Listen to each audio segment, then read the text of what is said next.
Hey, we're going to read and discuss the March 4th entry from Ryan Holiday's The Daily Stoic. Okay, the title of this one is Awareness is Freedom. Awareness is freedom. So knowing, awareness. Okay, well, that's interesting because what is awareness, right? So let's find out. Okay, so it starts with a quote from Epictetus. The person is free who lives as they wish, neither compelled, nor hindered, nor limited, whose choices aren't hampered, whose desires succeed, and who don't fall into what repels them. Who wishes to live in deception, tripped up, mistaken, undisciplined, complaining, in a rut? No one. These are base people who don't live as they wish, and so no base person is free. He's dropping some truth bombs.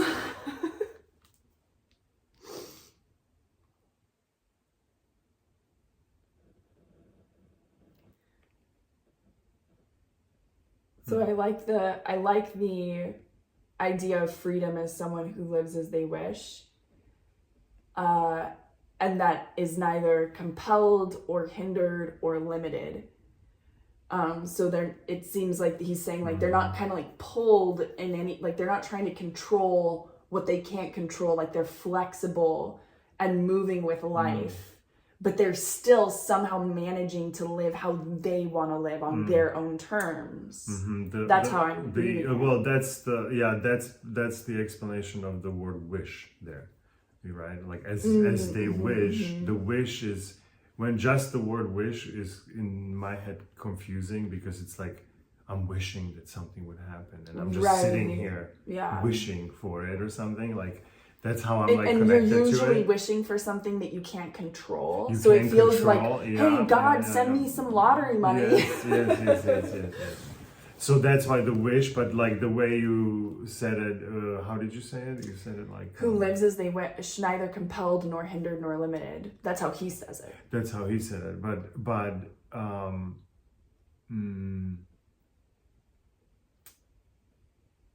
like living essentially, like you were saying, like you're flexible of how life changes. So then that's the wish is confusing, right? Because then I go, oh, well, I didn't wish for this to happen, and now I have to go with that life. So then it is going against my wish, right? So this is why I'm like confused about the wish word in there, or like how does it mean? But like maybe it's like you have these goals, like you want to do something, and then you still go with life, how life shifts, but you still kind of like whatever you have control over, you're nudging it to that goal. Yeah. And whatever you don't have to, you're flexible with it. Right. You gotta be flexible. Yeah, you're not bent out of shape by the fact that life doesn't happen the way you want it to. So it's not this like, hey, I want this and now I'm gonna just work on it and it's going to happen. Well, no, life might kick you this way, that way, left and right. And now you might say, oh, life kicked me this way, therefore I can no longer do that. Yeah, then you become the person who's tripped up, mistaken. Yeah. That's like a mistaken thought. I'm saying like, well, I can no longer achieve this because of this obstacle or this thing to me. Or something, Undisciplined. Undisciplined. That's a different reason, maybe. No, maybe you have to be, if you're not continuing on that goal, that means you are not disciplined. Correct. You're no longer disciplined. Okay. Complaining about stuff. Yeah. Because you're always complaining about something you don't have control over, which means you're thinking about something you don't have control over instead of thinking about something you do have control over. So when you find yourself complaining, does that mean you're probably onto something that you don't have control over? Yes. Okay, and therefore like, oh, I'm complaining about that. That means that's one of those things I shouldn't be really even thinking about. Yeah. Very cool. And then the last... It's a good trigger. I'm doing this. Okay. And then the last one he says is in a rut. In the rut, yeah, like stuck in the rut. Like you keep doing it and keep doing it, and it feels like you can't get yourself out of it. And it's interesting because the discipline really like sparked up for me is like, that's the thing to get you out of that rut, is the discipline. And then there's this whole thing about the motivation versus discipline. What is that, right? So that's something, the definition of discipline is something that you do regardless of if you want to or not want to, at the time of when you're starting that thing that you wanted to do, right? So the motivation is nice to have, but it's not necessary, because you're not going based on motivation.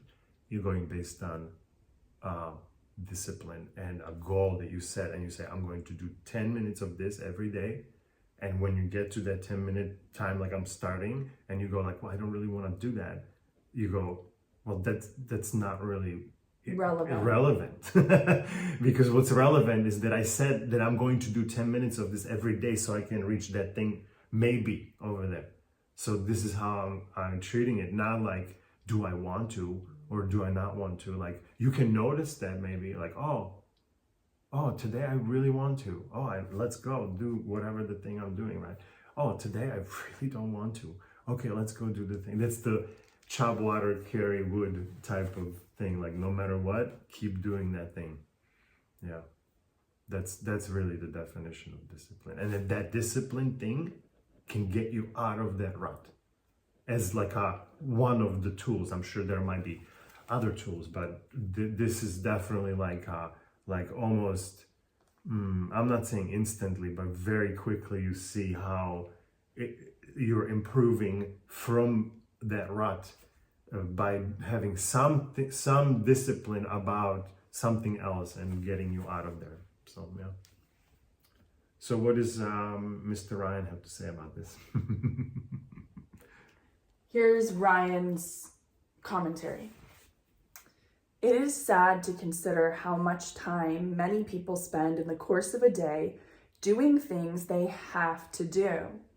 Not necessary obligations like work or family, but the obligations we needlessly accept out of vanity or ignorance.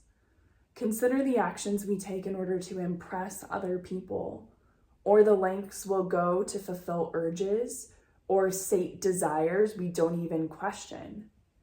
In one of his famous letters, Seneca observes how often powerful people are slaves to their money, to their positions, to their mistresses, even, as was legal in Rome, to their slaves. No slavery is more disgraceful, he quipped, than one which is self-imposed. We see this slavery all the time. A codependent person who can't help but clean up after a dysfunctional friend, a boss who micromanages employees and sweats every penny, the countless causes, events, and get-togethers we're too busy to attend, but agree to anyway. Take an inventory of your obligations from time to time. How many of these are self-imposed? How many of them are truly necessary? Are you as free as you think?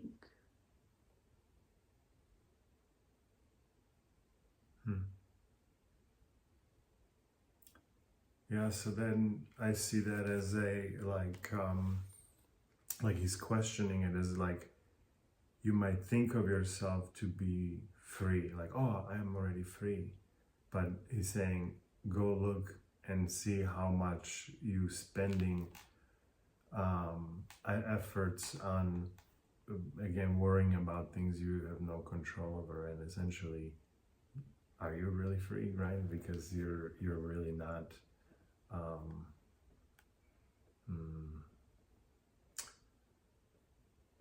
You can always be freer than you are, or something, that's something like that is coming out of that. Yeah, what's sticking out for me is like him saying people thinking that they doing things because they think they have to. Mm-hmm. And then he makes a distinction between things like you actually have to do, like family or work, versus things that you think you have to do, but like nobody's really expecting you to do, which there is for sure a fair amount of that. But I would think even with the stuff you legitimately have to do, like obligation-wise, work and family, you still don't want it to feel like you have like to, I have to do this. Yeah. I have to make dinner. I have to do the laundry. Yeah. There should still be a recognition of like, well, if this doesn't get done, it makes my life worse for the future version of myself. And therefore, because I'm aware of that, I gladly choose to do this now. And I accept the fact that life has chores. But if I think to myself like, I have to do this, that is a sign that I'm not free in that moment. Right. And does it mean that you're doing something that you don't want to do? So that's interesting, because it's like the discipline is versus the motivation. Like I want to, and job is like, do I want to go do this job? Right? Like, well, you might wake up on Monday morning and you're like, no, I don't want to do that. But you still go do that, right? And then you say like, is it for the money?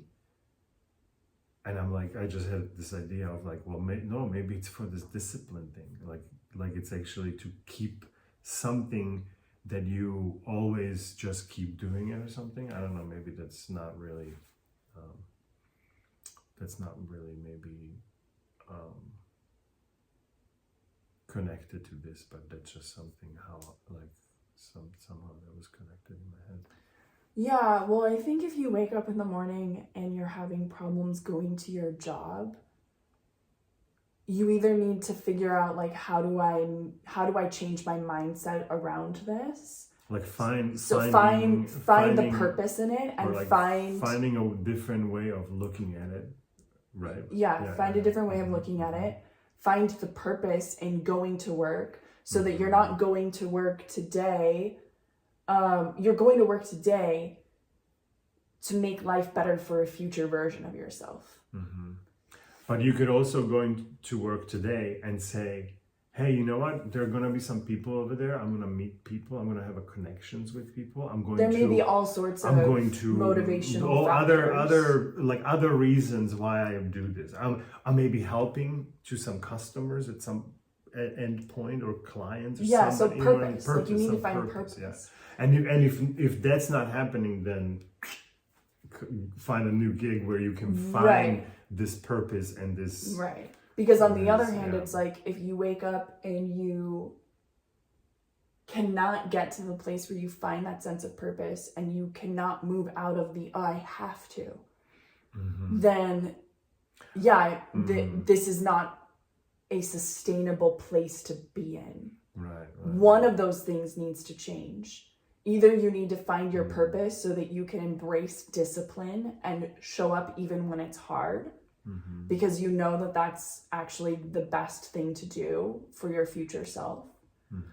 Or you need to change your job. Yeah, change what you do. Yeah. And that might be hard, but realizing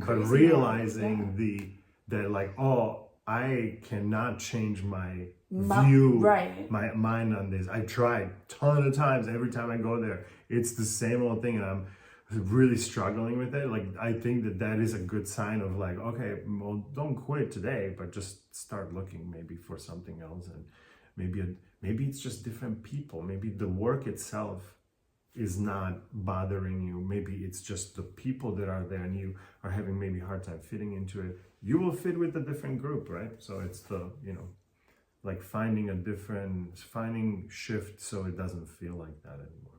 Yeah. So putting this into practice today is maybe trying to notice how many times I think to myself, I have to do something. I have to do, So this one was really about the have to, kind of like, if you think of yourself of like, oh, I have to do this. right? Yeah. That's something to start looking at. Not how not to do it is like the first option, but how am I looking at it? Can I shift the way I'm looking at it first? Yeah. And if then that might be helpful to actually do that, and then help you to actually do that work, because that work is coming up, right? I gotta. This is due. And now you have this idea of I have to do, right? It's tricky, but because it is already there, and it is due. Therefore, it needs to be done. So it's like the universe is sending you this thing that this needs to get done, and you're like now like, well, I'll do it. Maybe I don't do it. You have this option, right? But the universe is already saying, this is due. Please do this, right? So it's kind of like, well, it wants it to be done, so I should be more inclined to go do it versus not to do it or something, because I'm then going against that thing that it's offered to do, like dishes, for example.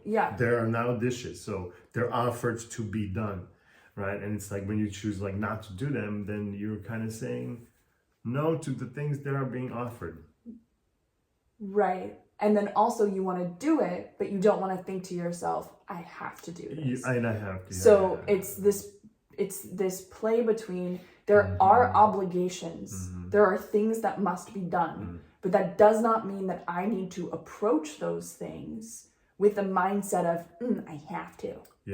That is the mindset that robs your freedom. And that's a trigger too. When you think I have to, that's a trigger of I have to look at that at least. Yeah. Right. If I have to, then I have to look at it. Yeah. Good times. Cool. For sure. Good. Yeah. Perfect.